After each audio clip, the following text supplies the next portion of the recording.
निर्वाचन आयोग की घोषणा के साथ ही 5 राज्यों में आदर्श आचार संहिता लागू। मध्य प्रदेश में 28 नवंबर को होगा मतदान और 11 दिसंबर को आएंगे चुनाव के परिणाम।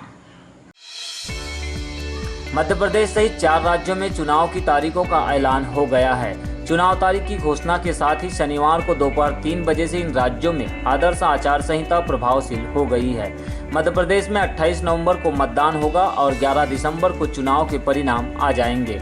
मध्य प्रदेश में एक ही चरण में चुनाव पूरे कराए जाएंगे। जिले में आदर्श आचार संहिता लागू होते ही संपत्ति निरूपण की कार्यवाही प्रारंभ हो गई है। शनिवार की शाम चुनाव आयोग की घोषणा के बाद नगर में लगे राजनीतिक दलों के झंडे, बैनर और तोरण हटाए गए। इसके साथ ही चुनाव ड्यूटी में लगने वाले कर्मचारियों का डेटाबेस भी तैयार किया गया। जिला कलेक्टर डीवी सिंह ने शनिवार की शाम पत्रकारों से चर्चा करते हुए बताया कि जिले में 2 नवंबर 2018 को अधिसूचना जारी होगी।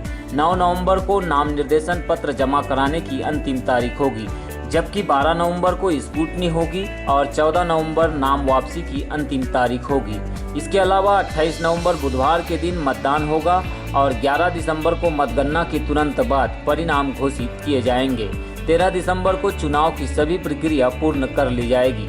जिले में कुल 1637 मतदान केंद्र बनाए गए हैं। इनमें 24 मतदान केंद्र ऐसे हैं जहां मोबाइल नेटवर्क की समस्या को ध्यान में रखते हुए सैटेलाइट या अन्य संचार सुविधा के माध्यम से कम्युनिकेशन किया जाएगा।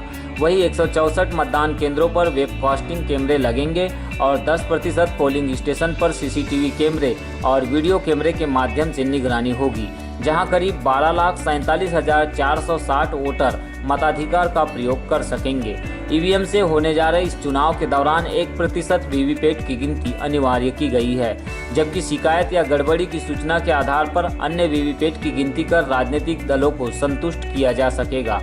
जिला कलेक्टर ने बताया कि भारत निर्वाचन आयोग और मुख्य निर्वाचन अधिकारी भोपाल के निर्देशानुसार राजनीतिक दलों तथा उम्मीदवारों को किसी भी प्रकार की सभा और रैली के लिए सुविधा नामक पोर्टल से अनुमति दी जा सकेगी। इसमें कोई भी राजनीतिक दल पहले आओ पहले पाओ के आधार पर अनुमति प्राप्त कर सकेगा। और 1637 मतदान केंद्र बनाए गए हैं और इन मतदान केंद्रों में द्वितीय संक्षिप्त पुनरीक्षण के बाद कुल 12,47,460 मतदाता हैं और महिला पुरुष का अनुपात 1000.07 है। हमारे पास सर्विस वोटर्स कुल 977 हैं और जो दिव्यांग मतदाता हैं उनकी संख्या 7,013 है, 7013।